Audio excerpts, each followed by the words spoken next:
Everyone, मैं सब doctor Megha. स्वागत है आपका हमारे YouTube channel doctor Megha health tips and care पर। जैसा कि आप सभी जानते हैं, डेंगू नामक बीमारी बहुत ही तेजी से बढ़ रही है और फैल रही है। तो ऐसे में हमें डेंगू के बारे में जान लेना अति अनिवार्य है। डेंगू एक प्रकार का आरएनए वायरल डिजीज है। ये एडिस इजिप्टी नाम के मच्छर के काटने से फैलता है। डेंगू फैलाने वाला मच्छर ह्यूमंस को बाइट करता है। उसके 2 से 7 दिन के अंदर ही तेज बुखार आने लगता है। इसकी 3 स्टेजेस होती हैं। तो पहले हम बात कर लेते हैं इसके फेब्राइल फेज के बारे में। डेंगू का इंक्यूबेशन पीरियड 2 to 7 डेज होता है। इंक्यूबेशन पीरियड का मतलब मच्छर काटने के कितने दिन बाद हमारे शरीर में लक्षण दिखेंगे, उसको हम इंक्यूबेशन पीरियड बोलते हैं। 2 से 7 दिन तक हाई ग्रेड फीवर होता है। साथ ही उसमें बदन दर्द, पेट दर्द, हाथ पैर दर्द, सर दर्द, ये सारे लक्षण भी दिखाई देते हैं।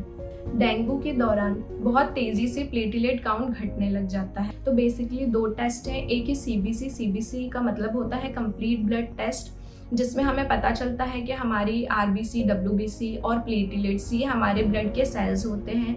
ये जब भी बढ़ते घटते हैं तो सीबीसी टेस्ट के द्वारा हमको पता चल जाता है। तो सीबीसी टेस्ट में हमको प्लेटलेट काउंट्स घटते हुए नजर आने लग जाते हैं। अगर 2 से 3 बार कंटिन्यू रिपीट करने पे प्लेटलेट काउंट्स घटता नजर आ रहा है तो ये एक संकेत हो सकता है कि डेंगू है। बेसिकली हमारी बॉडी में 1.5 लाख से 4.5 लाख प्लेटलेट काउंट होना जरूरी है। अगर प्लेटलेट काउंट 1 लाख से कम होने लगे, इसका मतलब ये संकेत है कि शायद डेंगू हो सकता है।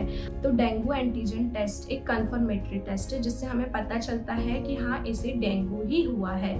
अगर बॉडी में NS1 एंटीजन पॉजिटिव है या IgM एंटीबॉडी पॉजिटिव है तो ये कंफर्मेटरी टेस्ट है कि डेंगू प्रेजेंट है। डेंगू के दौरान आपको ये याद रखना बहुत ज़रूरी है कि अपनी मर्जी से कोई भी दर्द निवारक टैबलेट्स वगैरह ना लें, तो ये हानिकारक हो सकता है। प्लेटलेट का मुख्य रोल होता है हमारे खून को बहने से रोकना, यानी कि अगर जब हमें चोट लग जाती है या ज़रा सा भी कट हो जाता है तो जैसे ही खून बहने लगता है, उसके कुछ सेकंड्स बाद आपने देखा होगा कि वो अपने आप रुक जाता है। तो अगर हमारी बॉडी में जब प्लेटलेट का काउंट डिक्रीज होने लगता है तो खून को बहने से रोकने वाली क्षमता बॉडी की खत्म होने लगती है। अगर ऐसे में हम डाइक्लोफेनेक या मेफेनेमिक एसिड से बनी कोई भी दवाई इस्तेमाल करेंगे तो वो ब्लीडिंग कॉज करने के चांसेस बढ़ा देती है। इसीलिए से हमें अपनी मर्जी से कोई भी दवा नहीं लेनी है। अब हम बात करते हैं क्रिटिकल फेज के बारे में, जिसमें प्लेटलेट काउंट्स भी काफ़ी डिक्रीज हो रहा है और साथ ही मुंह से खून आने लगे या काफ़ी तेज पेट दर्द और इंटरनल ब्लीडिंग होने लग जाए तो ये क्रिटिकल फेज माना गया है। क्योंकि एक बार अगर इंटरनल ब्लीडिंग स्टार्ट हो गई तो उसे रोकना बहुत मुश्किल होता है। इसीलिए आप ध्यान रखें, इसके शुरुआती लक्षणों में ही डॉक्टर को ज़रूर दिखाएं। अब हम बात करते हैं रिकवरी फेज की। इस दौरान जब डॉक्टर्स आपको ट्रीटमेंट दे रहे होते हैं, उसके बाद धीरे धीरे करके प्लेटलेट काउंट नॉर्मल होने लगता है।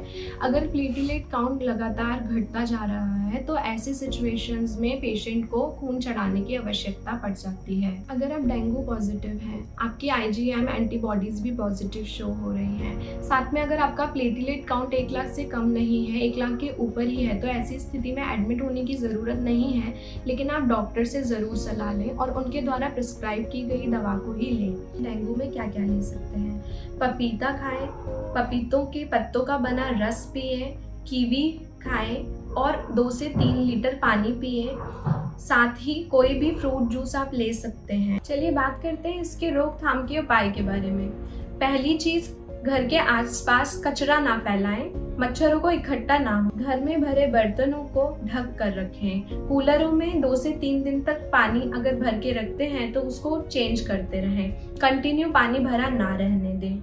साफ सफाई मेंटेन करके रखें। मॉस्किटो कॉइल जलाएं। बच्चों को ओडोमॉस लगा के रखें, साथ ही बड़े भी लगाएं। ये मच्छरों को बाइट करने से रोकता है। वीडियो से रिलेटेड माइंड में कोई भी कंफ्यूजन या डाउट है तो आप हमें कमेंट सेक्शन में कमेंट करके बता सकते हैं। आज के लिए बस इतना ही। आपसे फिर मुलाकात होगी कुछ new interesting topics and videos के साथ। तब तक के लिए स्टे सेफ, स्टे हेल्दी। नमस्कार।